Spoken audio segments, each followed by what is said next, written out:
이제 좀 다른 주제로 한번 넘어가 보겠습니다. 지난주 금요일쯤인가요? 이런 소식이 또 전해졌습니다. 검찰이 문재인 전 대통령 부부의 계좌 거래 내역을 조사 중이다. 예. 네, 법원에서 계좌 추정용 압수수색 영장을 발부해 준 거죠. 네네, 그렇습니다. 이제 문재인 전 대통령 전 사위 서 씨의 타이 이스타젯 특혜 채용 의혹 수사 관련해서인데 이스타항공 창업주인 또 이상직 전 의원, 이상직 전 중진공 이사장이 또 관련이 돼 있는 사건입니다. 이 내용이 좀 오래된 사건이기도 하고 상당히 복잡한데 예. 또 회계사님이 굉장히 잘하신다고 하시는데 이 내용 좀 정리해 주실 수 있으실까요? 예, 이게 사실 이제 뭐 기자님도 말씀하셨지만 짧은 시간의 정리는 사실 뭐 불가능하다라고 할 수 있고 네. 시청자 여러분 이게 이 사건이 상당히 넓고 깊은 사건입니다. 정말 이건. 예. 적어도 뭐 제가 깊이를 여러분한테 오늘 확신시켜 드릴 수 없을지 몰라도 이 넓이로 치자면 이게 어떻게 보면 한도 끝도 없이 넓혀지고 뭐 지금 당장 떠오르는 것만 하더라도 라임 사건. 라임과도 이 사건이 상당히 구체적으로 얽혀 있는 사건이거든요. 네. 여러분 이제 라임 옵티머스 펀드 사건. 그리고 또 뭐가 있을까요?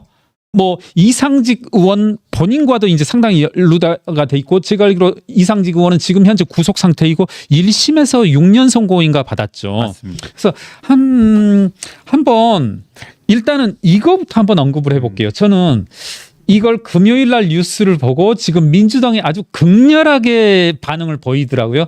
기자회견까지. 예, 예, 여러 명 국회의원, 특히 청와대 출신 국회의원분들이 국회에서 모여서 기자회견도 했던데 저는 이때 눈여겨봤던 워딩이 뭐냐면 재밌는 표현을 하나 하더라고요. 어떤 야, 표현인가요? 너희 수사를 4년을 끌어왔고 지금 그리고 올 초부터 계좌를 뒤져왔다. 그 말이 들어가 있었죠. 계좌를 수차례 뒤져왔다. 이런 말을 하던데 저는 이게 뭐냐면 이게 제가 아직 지금 적어도 이 계좌 압수수색에 대한 명확한 사실관계를 제가 알고 있지는 않은 만큼 일부는 추측이 있을 겁니다만은 한번 이런 식으로 한번 말씀을 조심스럽게 던져볼게요. 네.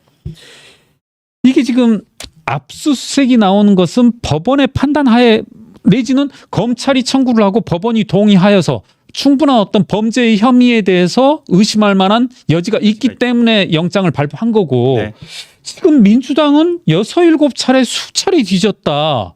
하나는 저의 범죄 혐의. 야, 김경률 저놈 진짜 이상해. 김경률 계좌를 봐야 되겠어. 이런 것도 있지만 이원석 기자님의 계좌를 보다가 이 돈이 어디로부터 왔는지 어디로 갔는지를 알고 싶었을 때 영장 없이도 가능한 게 있거든요. 네. 저도 한 2번 정도 그렇게 된 적이 있어요. 계좌를 들여다본 적. 그러면 이제 어떻게 되냐면 6개월 상관으로 은행에서 이제 알려져요. 그러니까 그래서 자, 이제 두 번째 경우입니다. 제가 조금 길게 말씀을 드렸는데 문재인 대통령 내외 계좌를 봤다라면 압수수색 영장에 의해서 6, 7번을 봤다라면 그거 자체가 문제인 거고 법원이 6, 7번 압수수색 영장을 줬다라면 도대체 그 계좌로 무슨 일이 벌어졌길래 법원은 이렇게 영장을 열어줬냐 이런 거고 또 하나는 두 번째 사례 본인이 직접 연관되지는 않지만 다른 타인의 입출금과 관련되어져서 상대방으로 문재인 대통령 내외의 계좌가 특정됐다는 거 아닙니까? 예. 그럼 또 이건 어떤 사례냐는 거죠.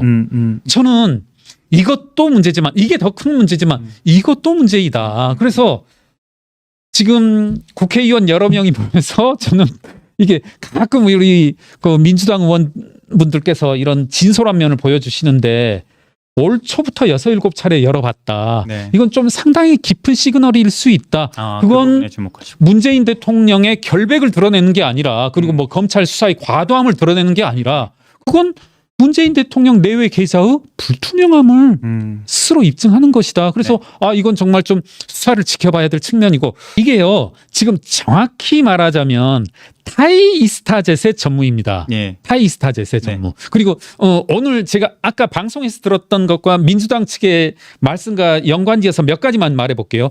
문재인 대통령의 사위가 타이이스타젯의 전무로 근무했고 약인 지금 이제 검찰 수사 발표로는 2억 원가량의 금전적 편익을 얻었다. 네. 이렇게 이게 실제로 근무한 이력이라든가 문재인 대통령 사위가 구체적으로 어떤 업무를 했는지 드러나진 않고요. 하나 이제 공유가 될지 모르겠는데 이거 시사저널 송창섭 기자님께서 저한테 예전에 보내주신 건데 타이스타젯의 재무제표 인컴 스테이트먼트가 있는데요. 맨 위에 레버뉴 해가지고 실제 무실적이었어요. 전혀 없었어요. 이거 제가 다음 시간까지 조금 분석을 해서 상세히 보내드릴게요. 이게 제가 뭐 게을러서가 아니고 이게 상당히 깊이 있는 사안이라 복잡하죠. 네, 타이스타젯이 실제로요. 이게 매출 실적도 없었고 이게 지금 보면은 금전거래라고 하는 게 수십억 원이 이스타항공에서 이쪽으로 나갔었거든요. 네. 이 수십억 원은 도대체 왜 나갔냐?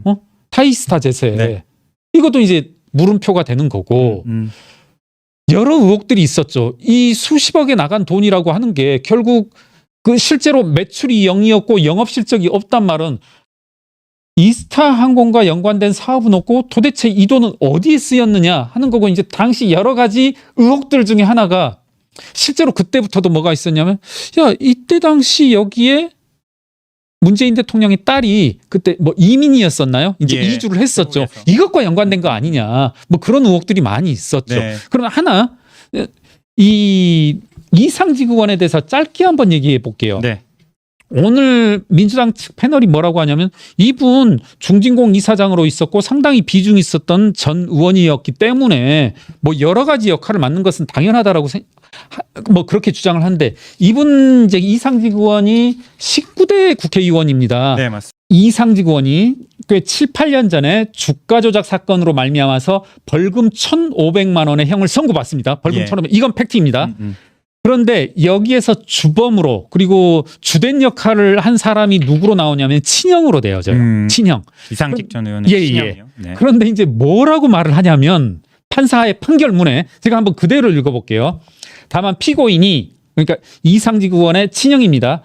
배임 행위를 한 것이 아니라 경영 판단을 잘못하여 피해자 회사들이 손해를 입게 된 것이라고 변명을 하고 있으나 전체적으로 자신의 잘못을 인정하고 반성하고 있다. 피고인이 이 사건 횡령 배임 범행으로 인하여 직접적으로 얻은 이익은 거의 없다. 그리고 무슨 말을 하냐면 대부분의 이익은 피고인의 동생인 여기 이제 판결문엔 AB가 취득한 것으로 보이는 점. 근데 네. 여기에서 이제 대문자 AB로 표시된 게 이제 이상직 의원이거든요. 예. 그러니까 보이는 점. 야, 이 주가 조작을 했는데 이 금전적 편의라고 하는 건 결국은 동생한테 다 간 것 같다. 이런 말을 하고 이것을 당시 이 국회의원 출마를 했을 때 출마를 하고 이제 한 번 떨어지는데 이 진보당 이광철 후보가 맹렬하게 지적을 하고 야 하나라도 허위가 있으면 한번 반박을 해보든지 나를 고발해 내라 하는데 이제 이상직 후보는 아무 말도 못 하거든요. 그리고 이제 역시 시사저널 송창섭 기자께서 이제 보도한 내용입니다. 보도한 내용에 이제 소위 말하는 짤방입니다. 짤방이 뭐가 있냐면 짤방이. 예. 라임 사건 자금 흐름도라고 해가지고 네. 라임 그다음에 김봉현 전 스타모빌리티 회장, 에디스 모터스 강영권 회장 그리고 이상직 중진공 대표 네. 이렇게 4명의 사진이 있는데 공교롭게도 여러분 재밌는 점이 뭔지 아시겠어요? 시청자 여러분 지금 사진에 나와 있는 거죠? 김봉현, 강영권, 이상직 모두 다 구속 상태이죠. 그러네요. 이 기사가 나왔을 땐 예. 어떻게 보면 셋 다 구속 이전에 상태, 나왔던 그렇죠. 구속이 안 돼 있는 상태입니다.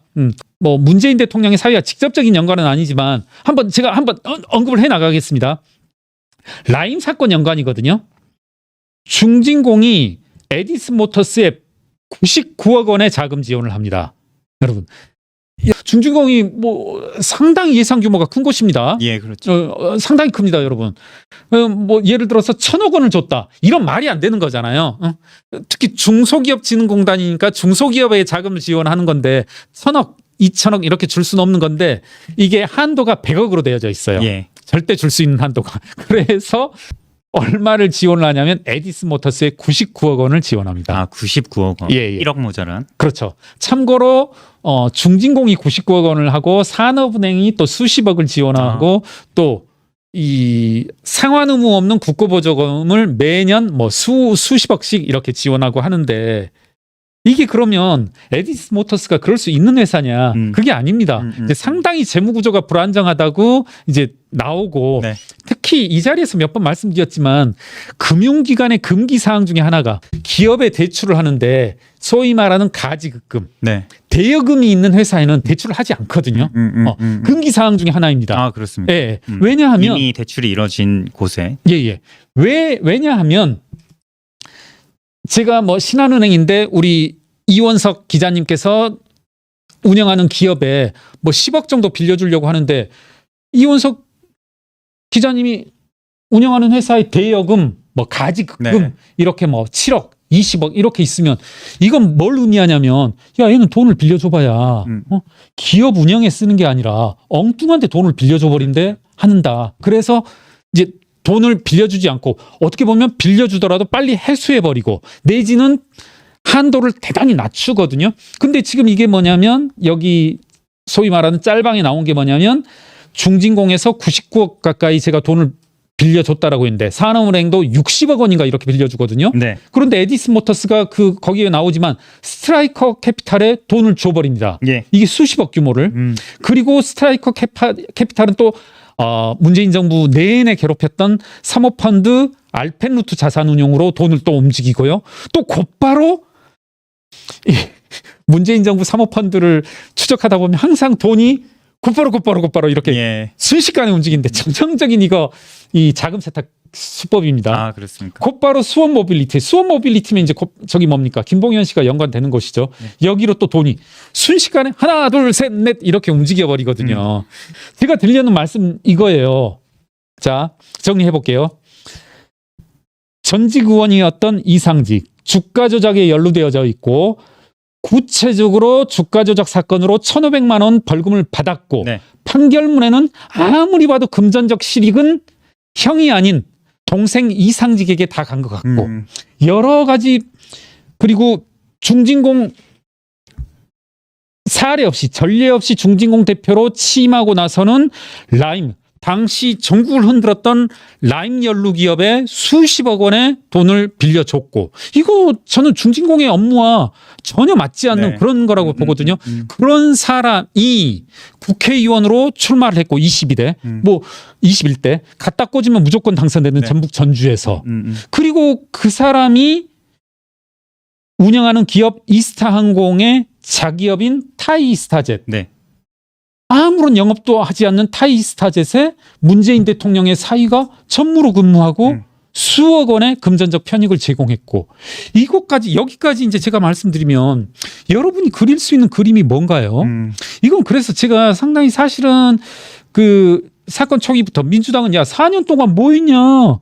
민주당에게 묻고 싶어요. 저 이 사건을 상당히 잘 알거든요. 네. 다시 말씀드리지만 이 타이스타 항공 노동조합 분들과 많이 이제 뭐 부대끼면서 같이 했었는데 사건이 진행이 안 됐어요. 계속 이렇게 수사 책임자들 바꿔버리고 어떻게 하고 사람 바꾸고 하면서 수사가 지지부진했던 거거든요. 네. 누구들이 지들이 그래 놓고 나서 이제 4년 동안 지지부진했다 하는데 저는 어떤 식으로든 수사 결과가 나와서 해명되어져야 될 사안이다. 해명되어져야 예. 한다. 굉장히 많은 파편적인 이야기들이 결국엔 큰 그림으로 이어진다 이런 말씀 해주시고 이거는 조금 제가 봐서는 상당히 좀 심대한 사건이다. 예. 예. 지난주에 이어서 회계사님의 이 이상직 임명 논란 전격 분석 오늘도 들어가 보려 합니다. 아, 네. 우선 과거에 이상직 전 의원의 중진공 이사장 임명 경위를 수사 중인 검찰이 지난주에 이제 문재인 청와대 출신 임종석 전 실장 소환했고요.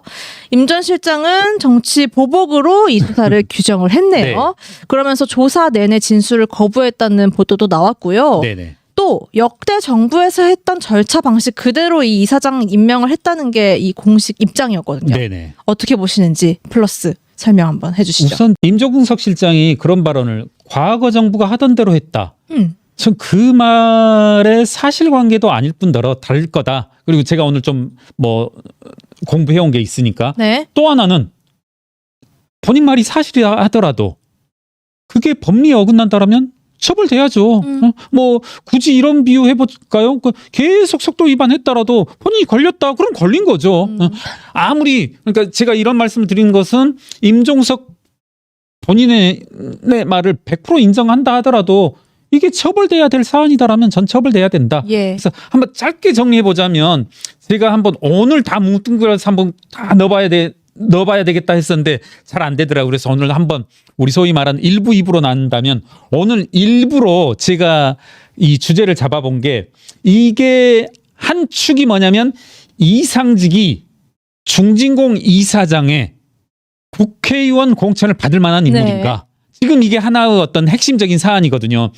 검찰은 적어도 뭐 어떤 기저에는 이상직은 중진공 이사장에 취임할 만한 인물이 아니다. 그리고 민주당 공천을 받아선 안 될 사람이다라고 판단을 했고 받을 만한 사람이 아닌데도 받은 데는 이면의 어떤 모종의 대가 관계가 있다라고 보는 거거든요. 네. 자, 먼저 몇 가지 사실관계만 짧게 정리를 해볼게요. TV조선 올 1월 8일 보도입니다. 네. 사실관계를 쭉 이야기해 볼게요. 이상직 전 의원은 서류 심사와 면접을 거쳐 2018년 3월 중진공 이사장에 취임했다. 그런데 중진공 핵심 관계자가 뭐라고 했냐면요. 공모가 나가기도 전인 2017년 말 청와대가 이 전 의원을 중진공 이사장으로 내정했다는 것을 진술을 확보했다. 이런 내용이 나오고 지금 이것과 관련해서 지금 제가 다시 한번 읽어볼게요. 2017년 말 청와대가 이상직을 중진공 이사장으로 내정했다. 언제? 공모도 나기 전에. 네. 자, 이것과 관련해서 방금 말씀한 그걸 근거로 해서 조국을 소환한 겁니다. 예. 네. 세 번째 말하게 되는데 조국이 민정수석으로 있는 동안 중진공 이사장 공모로 나가기 이전에 청와대가 이상직을 중진공 이사장으로 내정했다는 것에 대해서 참고인 신분으로 조국을 소환했다. 네. 이 건과 관련해서 이미 조현옥 전 인사수석이 직권남용 권리행사 방해죄로 입건이 돼 있는 상태입니다. 그리고 이 건과 관련해서 임종석 당시 대통령 비서실장을 참고인으로 소환했고요. 지난주에. 네. 이 예. 근거는 한겨레 2024년 8월 21일자 보도입니다. 자, 이와 같이 이제 검찰의 혐의와 조사가 진행되고 있는데 이제 한번 과연 이와 같은 본론으로 돌아가서 본주제로 돌아가서 이상직은 공천 혹은 중진공 이사장에 취임할 만한 인물이냐? 설주환 변호사란 분이 민주당 쪽 이제 패널입니다. 네. SBS 김태현의 정치쇼에 나와서 뭐라고 했냐면 이상직은 국회의원을 지내기도 했고 그리고 이스타젯이라는 기업을 운영하기도 했어서 중진공 이사장을 할 만한 필요 충분한 자격을 갖췄다 이렇게 말했는데요. 제가 지난번에도 말씀드렸지만 중진공이 대단히 어마어마한 자금을 좌지우지할 수 있는 그런 예산을 가지고 있고 5조 원에 육박하는 네. 과거에 전 국회의원 정치인도 기업인도 한 번도 중진공 이사장에 취임했던 적이 없습니다. 없습니까? 네. 그리고 또 결정적으로 두 가지 다 제가 약간 혼돈을 했었는데 뭐 사실관계가 다르다라고도 할 수 없습니다. 뭐였었냐면 이상직은 중진공 취임 이전에 이미 주가 조작 혐의로 벌금 1,500만 원을 선고받은 바가 있고 제가 이 건과 관련된 건 줄 알았는데 전혀 별개의 건으로 두 가지를 혼돈했었는데 형의 업무상 횡령 배임 관련 판결문을 보면 뭐가 나와 있냐면 야, 횡령 배임한 거 너 맞아. 이경일이 한 거, 이상직의 형이 한 거 맞는데 네. 그래서 이제 3년형이가 선고를 받았거든요. 그런데 있잖아. 횡령 배임을 했음에도 불구하고 3년밖에 안 두들겨 맞은 이유는 결국은 이때 이 돈이 횡령 배임한 돈이 다 이경일 네가 가져간 게 아니라 동생이 가져갔더라. 동생이 이때 동생은 이상직건데. 그렇죠. 오. 네. 자, 이런 이력을 가지고 있는 사람이 과연 중진공 이사장이 혹은 민주당 공천을 받을 수 있는지 그 다음에 제가 한번 또 이것도 한번 살펴봤어요. 오늘은 네. 이게 이제 좀 화면에 올라갈 수 있는지 모르겠는데 예. 제가 지나가면서 그때 무슨 말씀을 했냐면 정치권 주변에 기업인이다 벤처인이다 이런 분들 많거든요. 네. 그런 이력들을 밑바탕으로 삼아서 이렇게 오시는 분들이 많은데 여러분 예를 들어서 김경률이라는 사람이 이렇게도 얘기해 볼 수 있을 것 같아요. 참여연대 집행위원장 이력을 가지고 예를 들어 국민의힘 비례대표 후보로 올라간다. 그럼 이렇게 할 게 아니라 참여연대 때 뭘 했었는지 우리 고민주 기자님이 시사저널 기자로서 그러면 시사저널 기자일 때 어떤 기사를 썼는지 이런 건 당연히 맞죠. 봐야죠. 당연히 이력만 볼 게 아니라.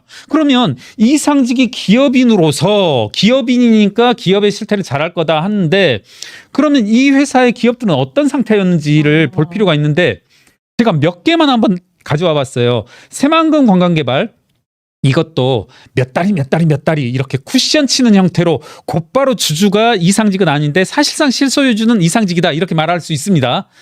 이 회사에 2016년 말 현재 왜 2016년 말 현재를 가져와? 이상직을 중진공 이사장으로 취임하려면 그때 시점에서는 2017년 말에서는 이때 이 공시를 봐야 됩니다. 그렇군요. 새만금 관광개발은 이 결손이 자본 잔식 상태여서 40억에 해당했습니다. 결손금, 누적 결손금은 158억이었었고 매출은 아예 없었습니다. 없었군요. 네. 자, 이스타 홀딩스를 보게 되면 2016년 말 감사 보고서 보면 이게 조금 엽기적인데요. 의견 거절이 나옵니다. 의견 거절이요? 회계법인으로부터. 이게 조금 제가 따오면서도 그 화면은 안 따왔는데요. 이 회계법인 명칭은 안 따왔는데 군소회계법인이 의견 거절을 줍니다. 원래 군소회계법인은 의견 거절을 못 주거든요. 뭐 3일회계법인이다. 뭐 대형 회계법인은 너희 마음에 안 들어? 특히 중소기업들은 의견 거절 줘버리거든요. 네. 왜냐하면 그래봐야 1,000만 원, 2,000만 원 수입료이니까. 근데 저 같은 김경률이라는 사람이 조그만 군소회계법인은 2,000만 원, 3,000만 원도 크니까 그리고 되게 인간관계로 엮여져 있으니까 고객관계가 이게 못 주거든. 웬만하면 의견 거절 안 주는 그렇죠. 못 주는군요. 그래서 되게 우회적인 수단으로 이제 막 이걸 알리거든요. 나중에 이제 기회 되면 제가 말을 할게요. 몇 번쯤은 이 자리에서도 말씀을 드렸었는데 그런데 여기가 의견 거절을 주고 보시면 지금 화면에 나오고 있는데 우측 하단을 한번 보십시오. 야 이게 뭔데 하실 수 있지만 네. 이 우측 하단 이 그림이 뭐냐면 회사가 회계법인에 제시한 재무제표예요. 보시면 아무것도 없어요. 이게 단가요? 네. 이게 지금 몇 글자냐면 한번 글자 수 따져볼까요? XXX까지 다 포함하면 7, 9, 17. 22자인데 야 22자라도 제출했는데 이게 아니라 이게 뭐냐면 이게 왜 22자가 되냐면 회계사들이 회계법인이 공시를 하려고 하면 법적 요건이 있거든요. 다치에. 네. 이게 다치에 뜰 수 있는 최소한의 것이에요. 최소한이에요? 기계적으로 뜨는 거예요. 그러니까 결국 이거 지금 뭐냐면 여기에도 나오지만 감사 절차에 필요한 자료를 우리에게 제시하지 않았다. 아무것도 안 준 거예요. 회계법인에게. 자, 이상직을 전 기업인이라고 하는데 이스타홀딩스 감사보고서에 군소회계법인한테도 아무 자료도 안 줬어. 새만금관광개발은 누적 결손이야. 이런 사람 회사 경영을 해야 돼요? 정치를 해야 돼요? 자기 회사 앞가림하러 가야죠. 진중권 교수가 한번 이것에 대해서 일갈한 게 있거든요. 네. 야 김회계사 제가 한번 술자리에서 그런 말 했거든요. 국민의힘 사람들 중에서도 전 기업인 중에 봤더니 기업이 형편이 없더라. 이런 사람 왜 국민의힘에 이렇게 간부로 지금 들어와 있어야 됩니까? 했더니 김회계사가 뭘 모르는 거야. 당신이 바보야. 그러니까 정치를 해야지. 이게 진중권 교수님 말이 씁쓸하네요. 맞거든요. 네. 이거 이런 거죠. 이 사람은 기업 경영을 하면 할수록 이상직은 기업 경영을 하면 할수록 계속 마이너스겠죠. 이걸 반전시키는 것은 정치권 기웃거리면서 정치권의 네트워크를 기반으로 해서 정책 자금 받아들이고 국고보조금 받는 게 더 빠른 합리적인 선택일 수 있다는 거죠. 그래서 정치권으로. 네. 네. 이건 이상직으로서는 합리적인 선택인데 민주당은 이런 사람을 걸러내야죠. 민주당은 양문석 같은 사람을 양문석은 정치권에 끼웃거리고 귀 기울이고 하는 게 맞는데 공당으로서는 양문석을 컷해야죠. 그렇지 않습니까? 양문석이라는 사람이 제가 양문석 또 이야기하니까 흥분하는데 이런 사람 국회에 있으면 안 되죠. 참 그겁니다. 이상직 전 의원도 마찬가지고요. 네. 제가 흥분했는데 그러니까 마지막으로 하나만 준비해 왔으니까 그러니까 자 여기까지 다 이야기했고 더군다나 이상직은 국회 공천을 받으면 안 되는 이유가 중진공 이사장 또 그 사이를 못 참고 많은 횡령 배임 뭐 이런 논란을 불러 이렇게 왔었는데 중진공 이사장 그 짧은 재임 시절에도 선거법 위반 소지 많은 주변 지인들에게 선물 돌리고 했단 말입니다. 네. 이건 명명백백히 그간에 누적된 판례로도 선거법 위반으로 말미암은 국회의원직이 날아갈 사례인 것이 분명함에도 예. 불구하고 이미 제가 알기로 검찰에 의해서 수사 의뢰도 됐던 사안인데 이런 사람을 공천할 수 있겠냐는 거죠. 도대체 이상직을 과거 주가 조작으로도 걸렸고 형의 문제도 있었고요. 형의 문제도 있었고 회사 본인이 운영했다는 회사들은 개판이고 네. 더군다나 잘 아시겠지만 임기 내내 많은 노동자들이 이스타항공의 조종사들 그다음에 승무원분들이 극단적인 그런 고통을 겪는 와중에 그리고 본인이 중진공 이사장의 재임 시절에도 많은 선거법 위반이라든가 이런 문제를 일으켰던 사람을 어떻게 공천할 수 있었냐. 이건 조국이 임종석이 설명을 해봐라는 거죠. 나는 모른다 이럴 게 아니라 네. 그럼 도대체 누가 했냐는 거죠. 문재인 대통령이라도 설명을 해야죠. 다음 주에는 일주일 후에는 제가 2부로서 자금의 흐름들을 한번 볼 거거든요. 네. 네. 이게 그때도 말씀드린 짧게 일종의 예고가 될 수 있는데 이 자금들이 라임 그리고 뭐 문재인 대통령의 계좌와도 연관이 됐을 여지들이 충분하니까 아하. 이건 따져봐야 된다. 그래서 저는 이와 같은 사람을 중진공 이사장에 네. 그리고 공천만 되면 당선되는 전북 전주의 지역구에 공천할 수 있었던 이유에 대해서 이건 설명을 해야죠. 만약 이상직이란 사람이 공천 받을 만한 사람이면 누가 이걸 설명을 요구하겠습니까? 예. 지금까지 제가 말씀하신 것을 들으면 국민 누구라도 의문을 제기하지 않겠습니까? 따라서 조국 전 민정수석 그리고 임종석 실장. 전 비서실장 그리고 조현옥 전 인사수석은 이미 이제 입건이 되었다라고 하니까 답변을 해야 된다. 네. 그리고 필요하다라면 이 두 사람이 어버 하다라면 자꾸 뭐 정치 탄압이다 뭐다 한다라면 진실 거부. 문재인 전 대통령이라도 이건 설명을 해라.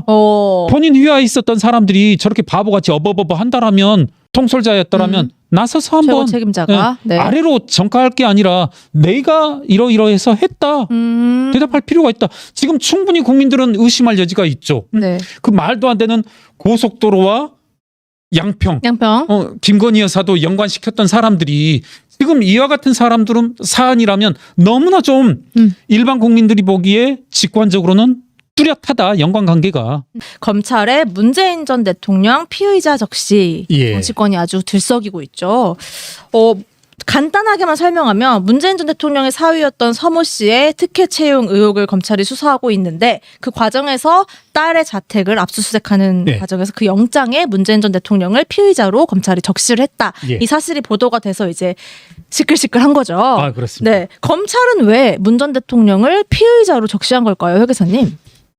이게 네. 지금 뇌물수수죄인가요? 지금 뭐 여러 가지 이제 뭐 제3자 그렇습니다. 뇌물이다 뭐다 뭐 네. 포괄적이다 이런 말이 나오던데 네. 제가 그에 대한 어떤 법리적인 차이들은 정확히 모르겠지만 지금 이제 그에 해당하는 피의자로 적시된 것으로 알고 있습니다. 그리고 민주당의 청와대 출신 인사들이 주축이 되어서 또 기자회견을 했더라고요. 네, 맞습니다. 제가 알기로 약 2주 전에도 또 기자회견을 했던 것으로 아는데 이게 그러면서 자꾸 이제 정치보복 프레임으로 걸고 있는데 이건 정치보복이 아니다. 이 사안은 이미 제 기억으로 3년 전, 4년 전부터 어떤 사건의 단서들은 제공이 됐었고 여러 시민사회 그리고 당시의 야권 지금 국민의힘이 되겠죠. 네. 여당이 될 텐데 그쪽에서도 이제 고발을 했던 사안이고 많이 저 역시도 그리고 이제 당시 이스타항공 노동자들을 중심으로 해가지고 보니까 오늘 제가 쭉 서류들을 뒤져봤는데 뭐 탈세 제보도 하고 고소고발도 하고 했던 그런 사안이라서요. 불러가고 있었군요. 그렇죠. 예.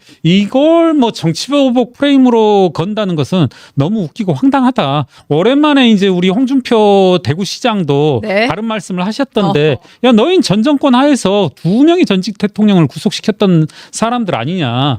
그런 식으로 어떤 수평적으로 본다 하더라도 정치보복 프레임은 얼토당토 않고 우선은 이 사안의 어떤 사실관계들을 쭉 쫓아갈 필요가 있고 그에 따라서 이후에 네. 좀 법리 판단을 맡길 그럴 필요가 있다. 그래서 조금 민주당이 지금 섣부른 정치보복 프레임 그리고 뭐 이런 여러 명 군상들이 모여서 이렇게 인터뷰를 하는 거 기자회견을 하는 게 제 눈에는 상당히 웃기게 보이더라고요. 그렇군요. 아까 말씀하신 뇌물죄 관련해서는요. 이 사건을 수사 중인 전주지검이 문 전 대통령에게 당초에는 제3자 뇌물죄 혐의를 이제 적용을 하고 검토를 하다가 직접 뇌물 혐의로 적용을 이제 선회를 했더라고요. 아, 네네네. 예, 예. 예. 이거는 곧 사위의 채용이 문 전 대통령에게 직접적인 이득이 됐다라고 예. 보고 검토를 하고 있는 건데 이런 과정에서 이제 딸 다혜 씨 가족에게 문 전 대통령이 계속 생활비를 줬고 예. 그게 사위가 채용이 됨으로써 생활비를 이제 안 주게 됐기 때문에 이것도 문 전 대통령에게 경제적인 이득을 주는 것이다. 그렇습니다. 이렇게 예. 본 것 같더라고요. 네네네. 예. 이 직접 뇌물 혐의가 판단이 좀 어떻게 좀 가능하다고 보세요. 이게 경제 공동체라는 단어도 또 나오더라고요. 그렇죠. 네. 그렇더라고요. 그래서 네. 상당히 뭐 어렵다면 어렵고 이례적인 이제 법리 적용이라고 했었는데 음. 자금 흐름이라든가 그리고 그 전에 있어왔던 이상직 전 의원에 대한 공천 중진공 예. 이사장 선임 과정 이런 것들을 뭉뚱그려 봤을 때 왜 국민의힘이 이 사안을 좀 주목하고 있지 않은지 좀 궁금하다. 그래서 제가 어떤 표현을 썼냐면 핵폭탄이라는 표현을 썼었고 핵폭탄. 이건 이미 이제 좀 폭발적인 사안이 감지가 되었다. 이게 어떤 식으로 폭발할지 이것은 한 정치 세력 하나하나가 그리고 한 명 한 명이 상당히 민감하게 대처할 수밖에 없는 사안이다. 그래서 이 사건을 두 축으로 제가 해석을 했습니다. 하나는 뭐였었냐면 이상직이란 사람이 과연 중진공 이사장에 선임될 만한 사람이었나. 그리고 나아가서 곧바로 21대 총선 과정에서 전주 지역구에 공천이 되어서 당선될 만한 사람이었나. 이렇게 본다면 전혀 아니었다라는 거죠. 네. 주가 조작 사건, 주가 네. 조작으로 6천만 원, 1,500만 원 벌금이었죠. 벌금을 받았었고, 그리고 또 하나 형의 횡령 배임 사건에서 판결문에 보면은 횡령 배임의 실질적인 과실이 결과물이 동생 이상직에게 간 것 같다. 네. 그리고 또 하나 여러 가지 중진공 이사장이 선임되고 나서도 문제를 일으켰었지만 중진공 이사장 과정에서 주변 사람들에게 선물을 돌린 것으로 선관위에서 고소 조치가 됐단 말입니다. 이미 그러고 말미암으면 뭐 99% 공천 부적격 사유가 될 텐데 그럼에도 불구하고 공천을 줬다라는 건 네. 어떤 대가 관계가 있지 않겠냐. 그러면서 이제 사실 지난 문재인 정부 내내 제 기억에도 2021년, 2020년 뭐 이런 때 무슨 소문이 있었냐면 아무래도 이거 이스타항공 타이 이스타젯에 문재인 대통령의 사유를 취직시켰는데 이것과 관련되지 않겠냐라는 사실 뭐랄까요? 찌라시라면 찌라시 그리고 그런 추측이 많이 있었는데 이것들이 이제 구체적인 연관관계를 가지고 사실에 백업이 되면서 지금 이제 검찰이 증거로 제시하고 있는데 네. 저희가 앞 시간에 그걸 봤다라면 오늘은 이 사건과 관련된 자금의 흐름들을 조금을 모아왔는데 네. 저는 이렇게 한번 말씀드리고 싶어요. 제가 지금부터 뭐 몇 분 동안이 될지 모르겠는데 이 사건과 관련된 자금 흐름 이것이 뭐 저의 특출한 능력이 있어서 뽑아낸 게 아니라 언론 보도된 것들 어떻게 보면 그동안에 언론 보도된 것들을 하나하나 추려만 놓더라도 충분히 사건화될 만한 그런 사안이다. 이렇게 한번 말씀을 계속 이제 언론을 통해서 보도됐던 파편적인 거를 다 이제 모아 오셨군요. 정리를 해 오셨군요. 예, 그렇습니다. 예. 말씀해 주시죠. 자, 그러면 제가 한번 오늘 거부터 해볼게요. 예. 오늘 오전에 조선일보가 단독 보도가 있었습니다. 검찰은 올 초 김정숙 여사를 대신해 다혜 씨에게 그러니까 문재인 대통령의 따님입니다. 5천만 원을 송금한 김 여사의 친구 A 씨의 집을 압수수색했다. 검찰은 김 여사에게 딸한테 돈 좀 붙여달라. 그러니까 그 김정숙 여사가 자기 친구한테 딸한테 돈을 붙여달라고 하면서 5천만 원을 보자기에 싼 채로 그러니까 5천만 원을 보자기에 쌌다 그 말은 이제 현금이 되겠죠. 네. 현금을 청와대 직원 B 씨를 통해서 김정숙 여사의 친구에게 전달했다. 이거 뭡니까? 뭐 어렵게 갈 필요 없이 제가 뭐 말을 주저할 필요 없이 돈 세탁이죠 이거는. 돈 세탁을 위한 뭐 돈 세탁이 여러분 뭐 별거 아닙니다. 이게 지금 돈 세탁인 거죠. 친구를 통해 본인의 딸 다혜 씨에게. 그렇죠. 네. 이제 정리하자면 김정숙 여사께서 5천만 원 현금을 청와대 직원을 통해 가지고 김정숙 여사의 친구에게 현금 보따리를 주고 네. 주면서 야 이거 우리 딸한테 좀 쏴주라. 이렇게 한 혐의를 발견했다는 거고 네. 이거 하나. 두 번째 검찰은 문 전 대통령에 져서 문재인의 운명을 펴낸 출판사 중 한 곳이 다혜 씨에게 2억 5천만 원을 송금한 단서를 잡아 출판사 관계자를 조사하였다. 네. 이 출판사 관계자는 검찰 조사에서 다혜 씨가 그러니까 문재인 대통령의 딸이 디자인 편집 등에 참여해 2억 원을 줬고 나머지 5천만 원은 빌려줬다. 여러분, 저도 이제 책을 3권 내봤던 사람으로서 책 디자인 편집에 참여했다고 2억 원을 주었다? 불가능하죠. 너무 고액인가요? 그렇죠. 네. 아니 막말로 제가 솔직히 말씀드리면 책을 3권 냈고 두 번째, 세 번째 책은 냈을 때 진짜 200만 원 안팎 받았거든요. 예. 책을 썼는데.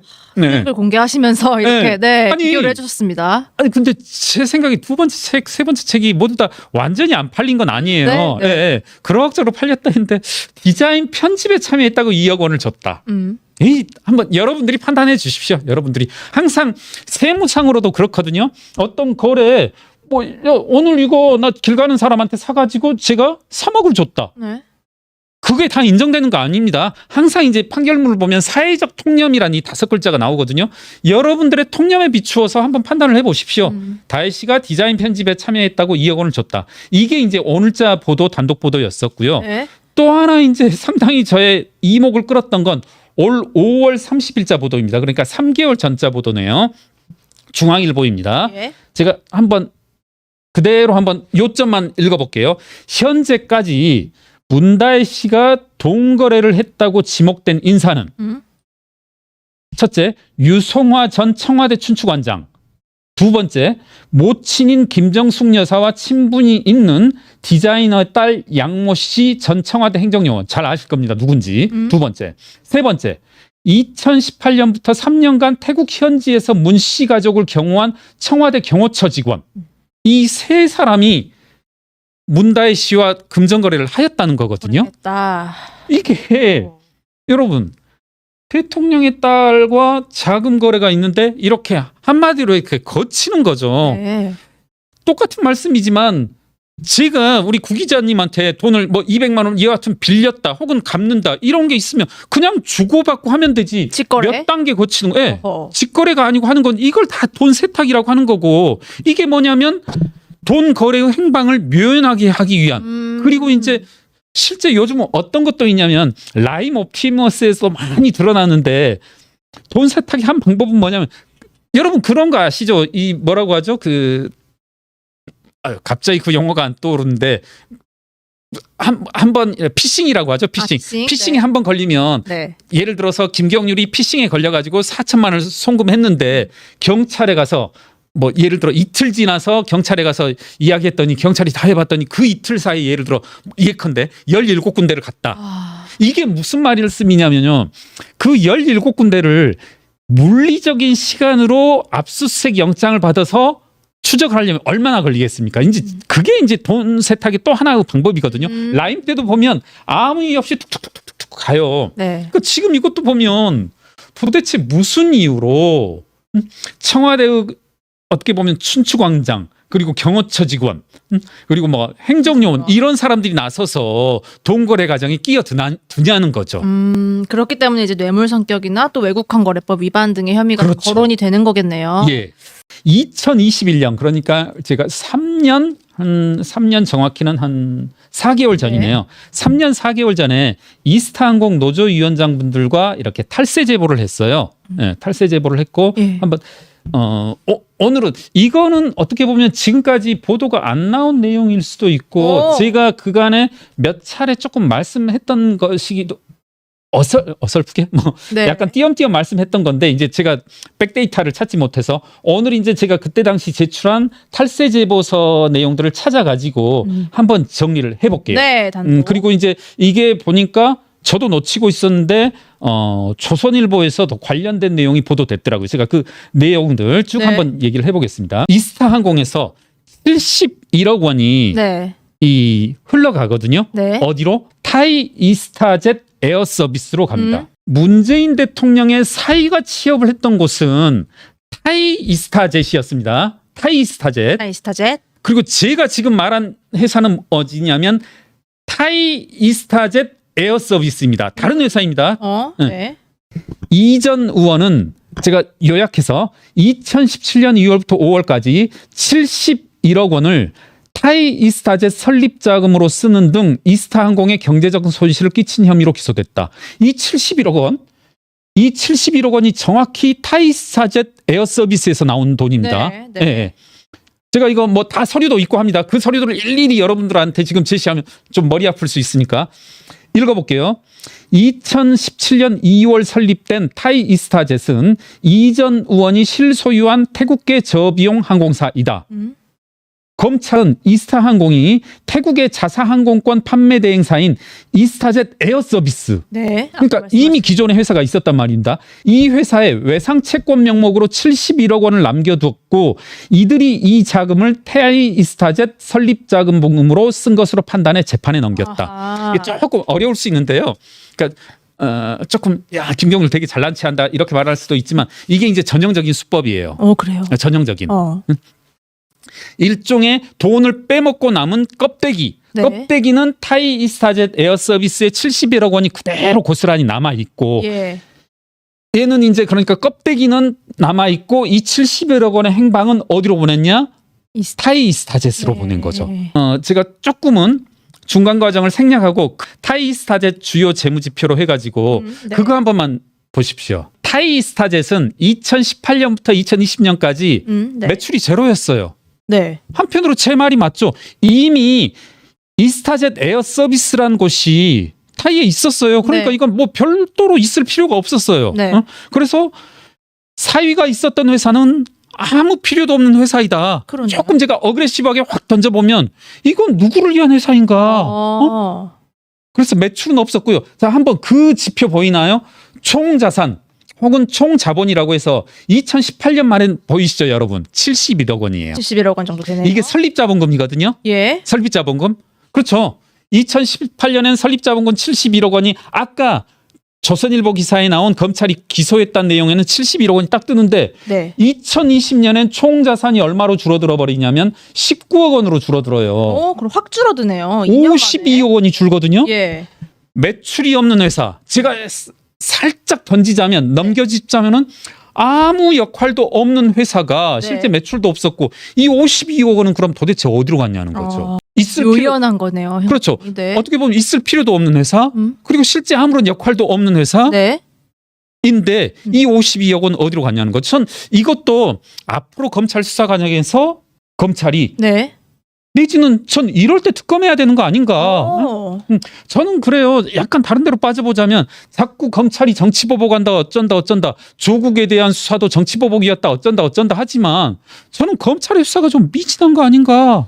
이 나머지 52억은 어디로 갔냐는 거죠. 이 부분에 대해서는 뭐 아직 나온 얘기나 구체적인 소명, 뭐 해명 이런 것들은 없었나요 그동안? 제가 알기로 전혀 없습니다. 기억이 없네요. 이 말씀은 제가 주장하고 싶은 것은 그러니까 이건 정치보복이 아니다. 아니다. 문재인 정권에서 이게 사실은 정권 초반에 터졌던 사안이에요. 네. 네.